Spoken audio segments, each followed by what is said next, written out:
Hello students and welcome to the lecture. So students, as we know that we had started the discussion over the fundamental rights. Okay.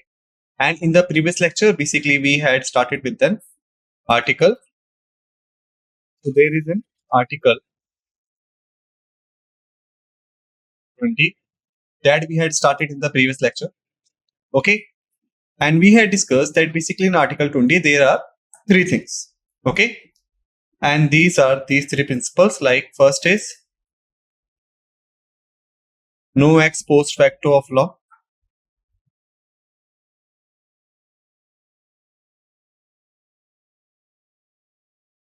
Okay. Thereafter, no jeopardy. And the last is no self-information.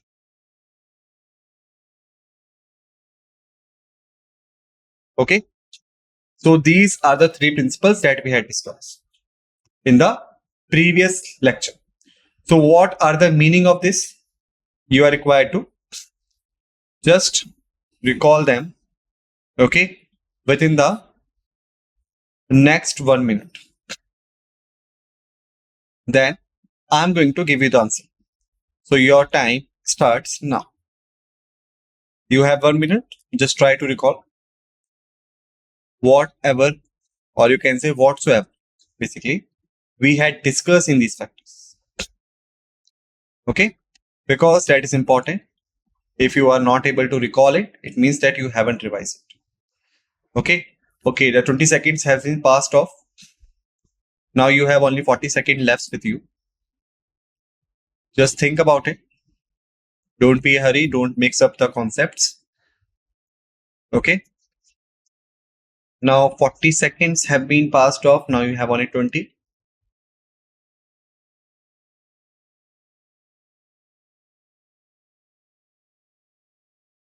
Just think about it. Last 10 seconds.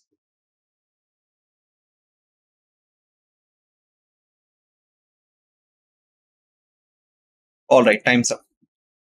So basically, if we talk about these principles, so first principle states that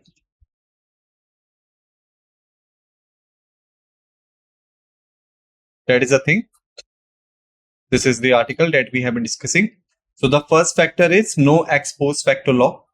It states that no person could be convicted of any offense until or unless he done the violation of that particular law which had been in the force at the time of commission of that act. Okay, first thing. Second, no person is subjected to a penalty greater than that prescribed by the law in force at the time of the commission of the act. Okay, that is the two things. Thereafter, if you look at the meaning of no double jeopardy, it says that no person shall be prosecuted and punished for the same offense more than once if he get punished once. Okay, it means that if someone committed something, then he will get punished. But the person after getting punished could not be punished for the same thing. Okay.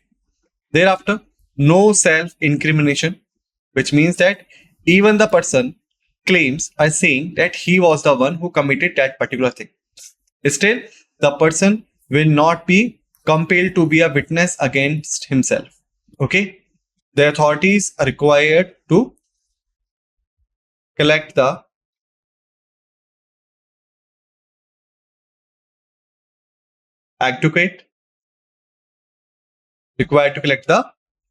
adequate evidences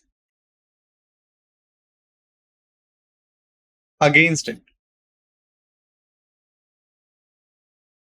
Then only the person will be compelled as an criminal.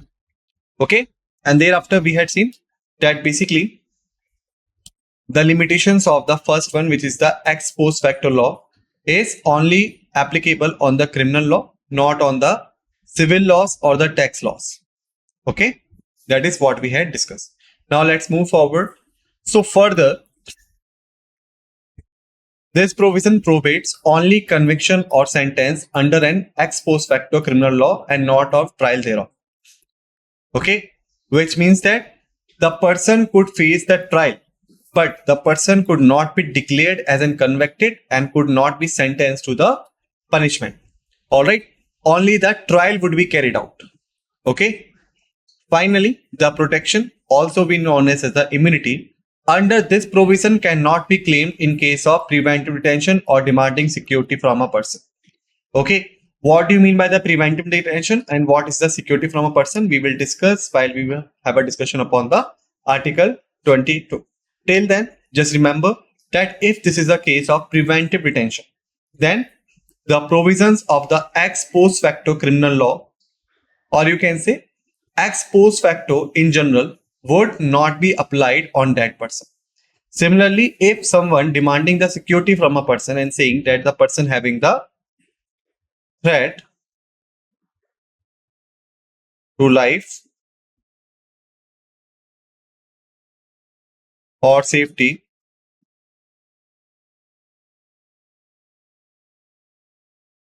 from that person, threat to life or safety from that person, then the person to whom the threat is there and from whom the threat is here, the person will be convicted. The protection against the double jeopardy is available only in the proceedings before a court of law or judicial tribunal. Okay, it means that only the court of law and the judicial tribunal, which means that only applicable in the judicial bodies. Okay, in other words, it is not available in proceedings before the departmental or the administrative authorities. Why? Because they are not of the judicial nature.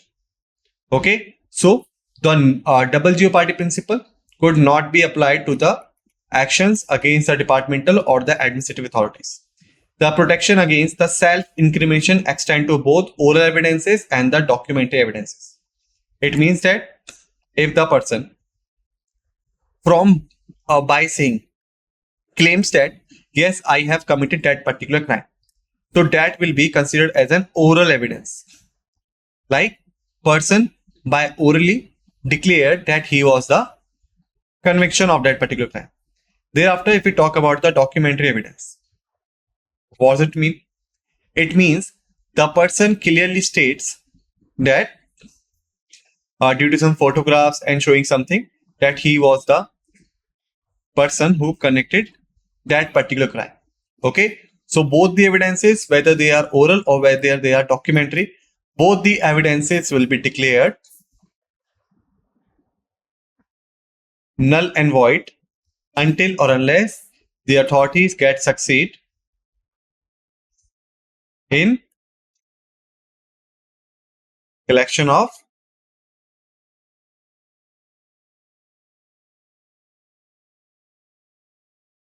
adequate evidences to run a trial against that particular person. Okay, so remember this thing. Now let's move forward.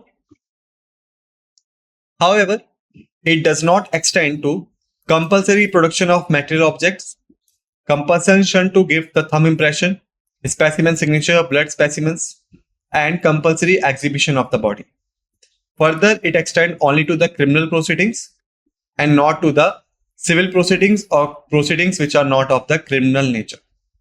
Okay, so until or unless the person claims that he was involved in the criminal proceedings, the provisions of self-incrimination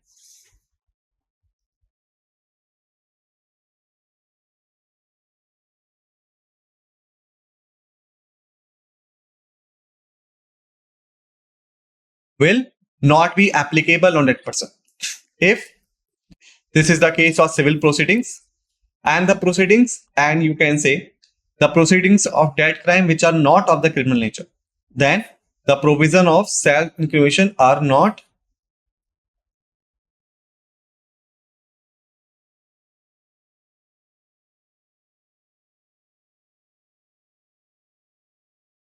available to them.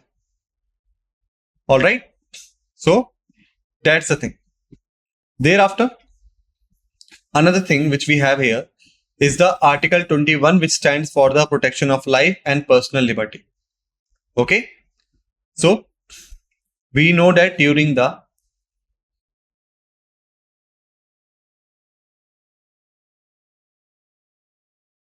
national emergency, which two articles did not get suspended?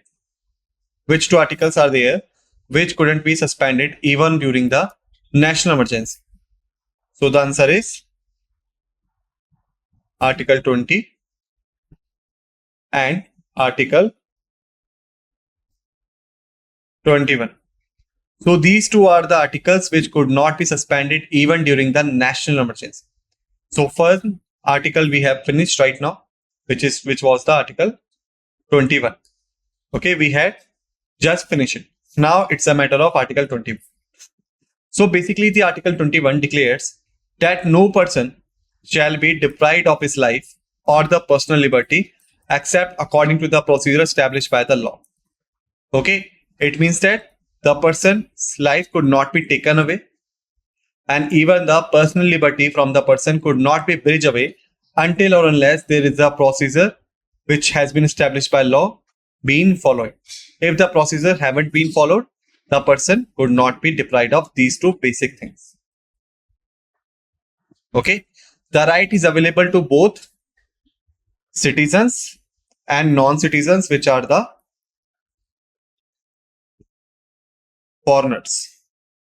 Okay, which means that it is not an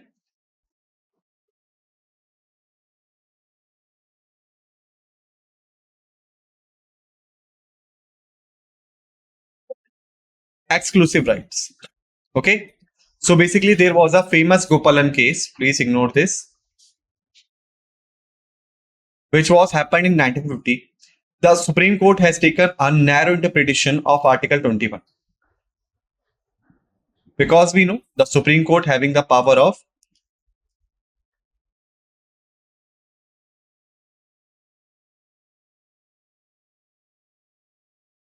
judicial review.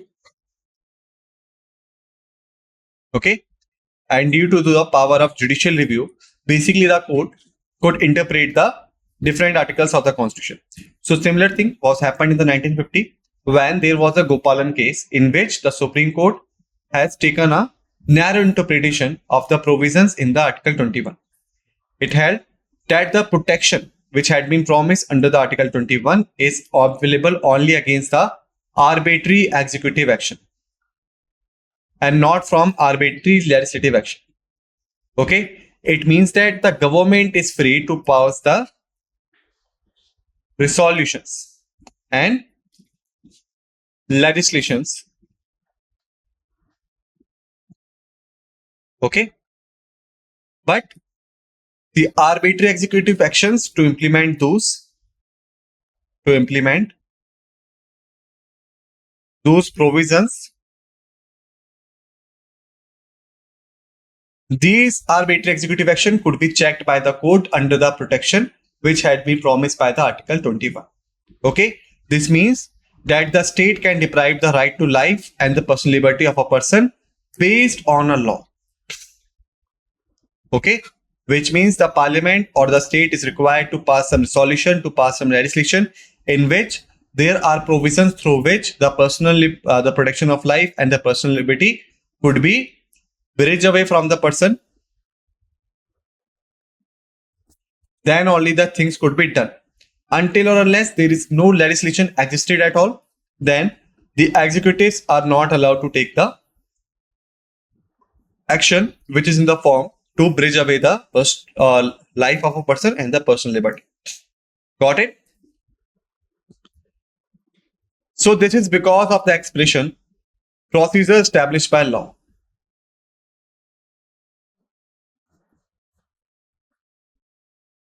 Okay, in Article 21, which is different from the expression due process of law contained in the American Constitution. Okay, remember this thing. Hence, the validity of a law had prescribed a procedure cannot be questioned on the ground that the law is unreasonable, unfair, or unjust. Okay, it means that if someone or you can say if some executive action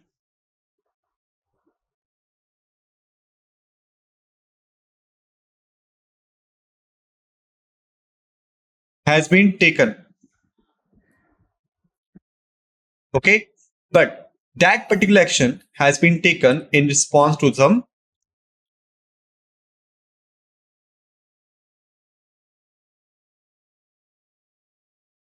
legislation or act which had been passed by the government, okay. So that particular thing could not be challenged under the procedure established by law. But if we talk about the second thing, which is the due process of law, all right, which had been mentioned in the American Constitution, then the things are, you can say, little bit different. Why? Because in the due process of law,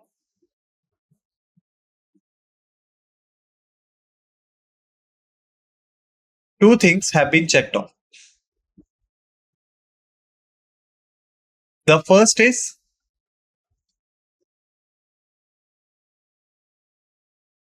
the legislation or law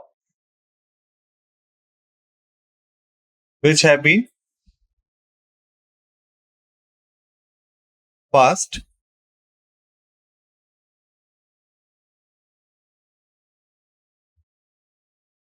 by the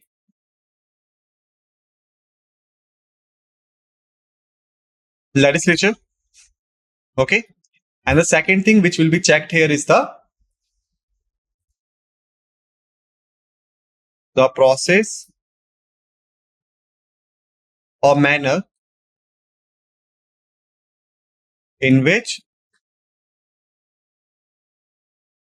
the act was passed, okay. It means not only the particular act or law will be checked, but the process or manner in which the act was passed, that will be checked, okay. So that is the due process of law.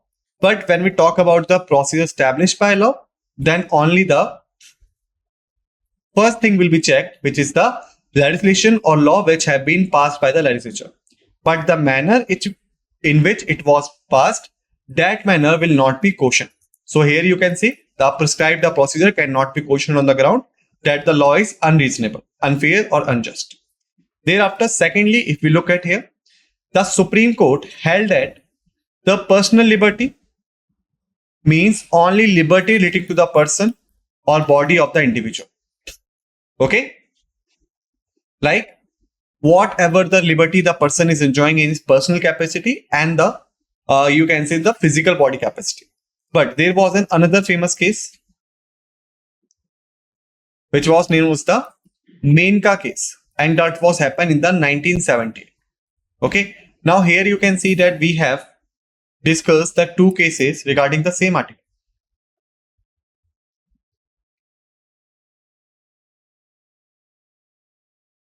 Gopalan case 1950. Okay, and the another one was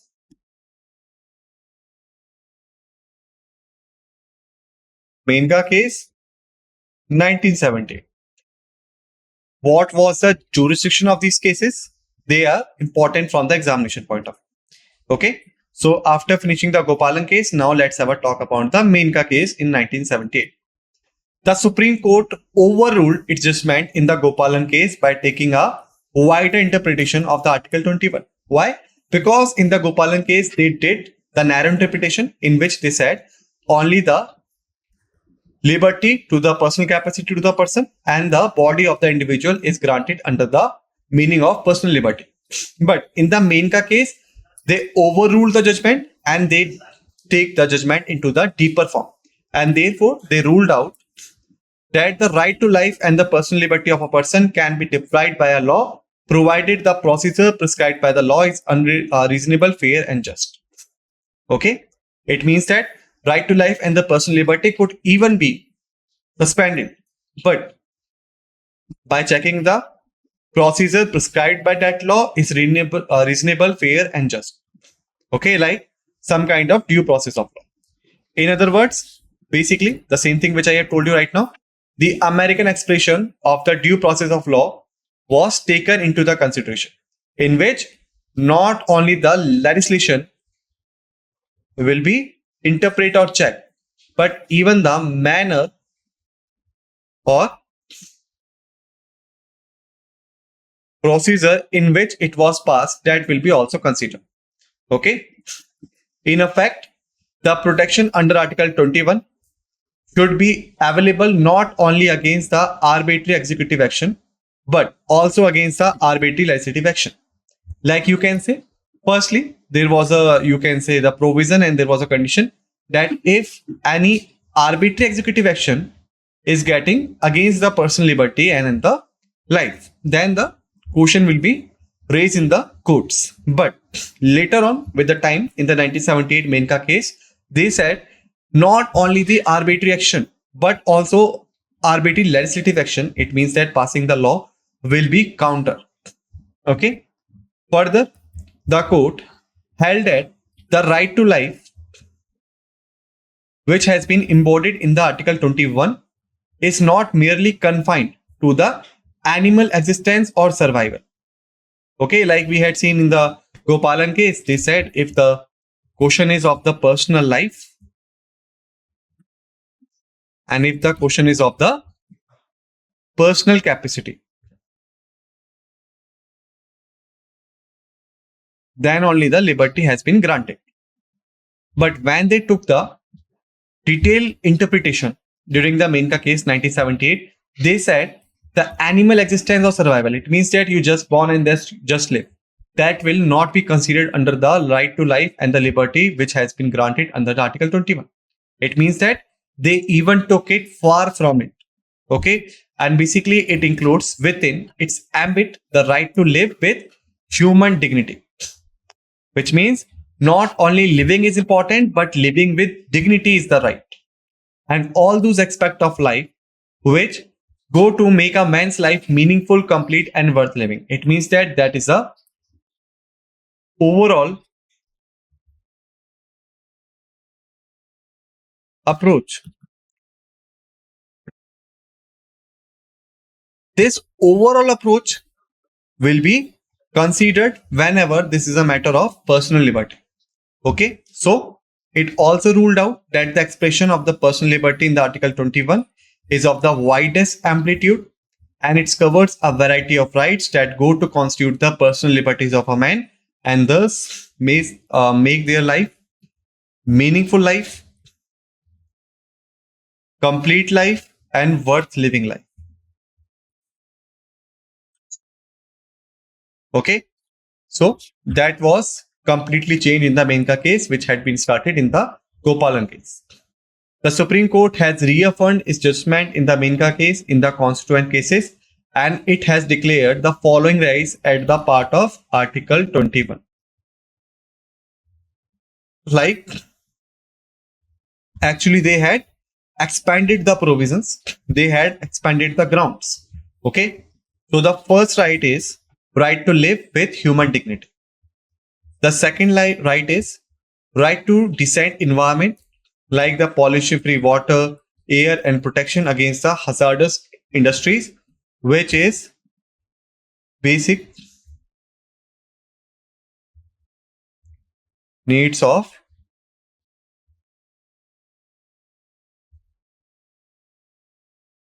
human health.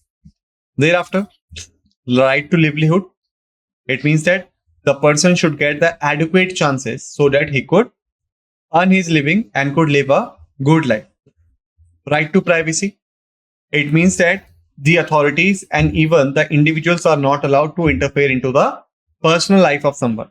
Okay, until or unless that is a matter of national security. And even if it is a matter of national security, only the appropriate authority with the adequate permission of the respective heads could exercise the power of right to private, or you can say right to interfere in the personal lives. Thereafter, right to shelter. Everyone should given a shelter so that he could be protected from the outsides. Right to health. Thereafter, right to free education up to 14 years of ages.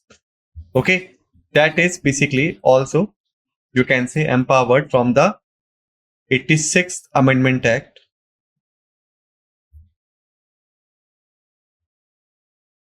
(2002). Got it? Thereafter, right to free legal aid, which is also embodied in the Article 39A. Okay, and this is basically available for the poor, and it is a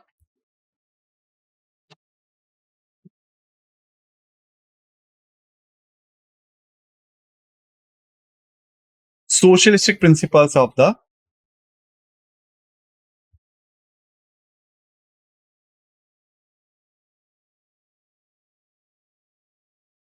directive principles of state policy. Thereafter, right against solitary confinement and right to the speedy trial. Okay. Thereafter, right against the handcuffing, right against the inhuman treatment, right against delayed execution, right to travel abroad, which is very much similar to the 19th 4th. Okay, Article 19th 4th basically.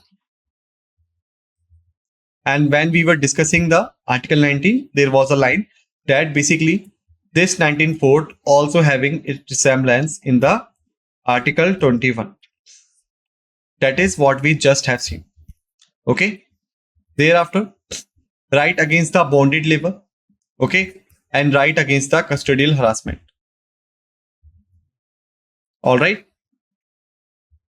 Thereafter, right to emergency medical aid, right to timely medical treatment in the government hospitals. Okay. This could be even extended to the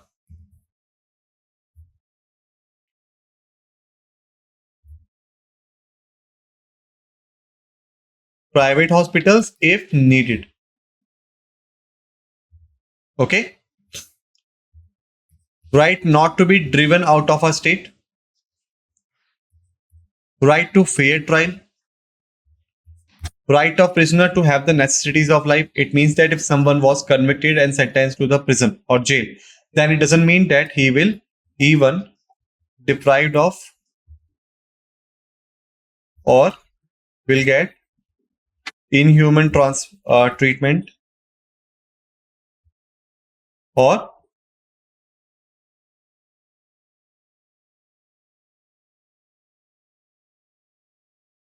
custodial harassment while he was in the jail. Thereafter, right of women to be treated with decency and the dignity. Okay. Thereafter, right against the public hanging. We know in the, you can say in the historical times, basically if someone was convicted into some crime and he was sentenced to the death, then generally the hanging process was organized in the public so that it could be set an example of justice. So this kind of practices could not be happened in the modern times.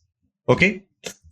Right to road in the hilly areas so that the basic necessities could be given to the people who living in the remote areas. Thereafter, right to information, right to reputation, right of appeal from a judgment of conviction.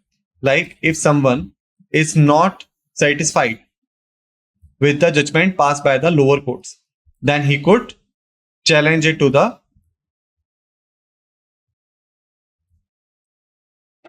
upper courts.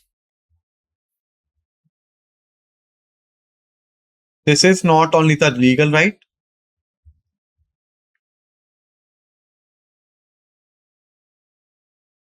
but also the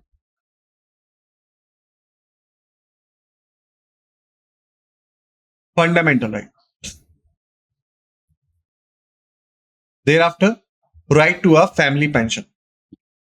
Okay. Then, right to a social and economic justice and empowerment. Right against power factors. Right to appropriate life insurance policy. Right to sleep. Right to freedom from a noise pollution. Right to sustainable development. Right to opportunity. Okay. So here you can say that if we talk about the personal liberty,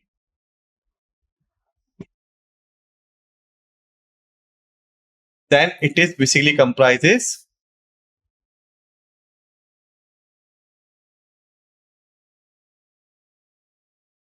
35 rights. Okay. So students, basically in this lecture, we have finished till here. In the next lecture, we will continue from here.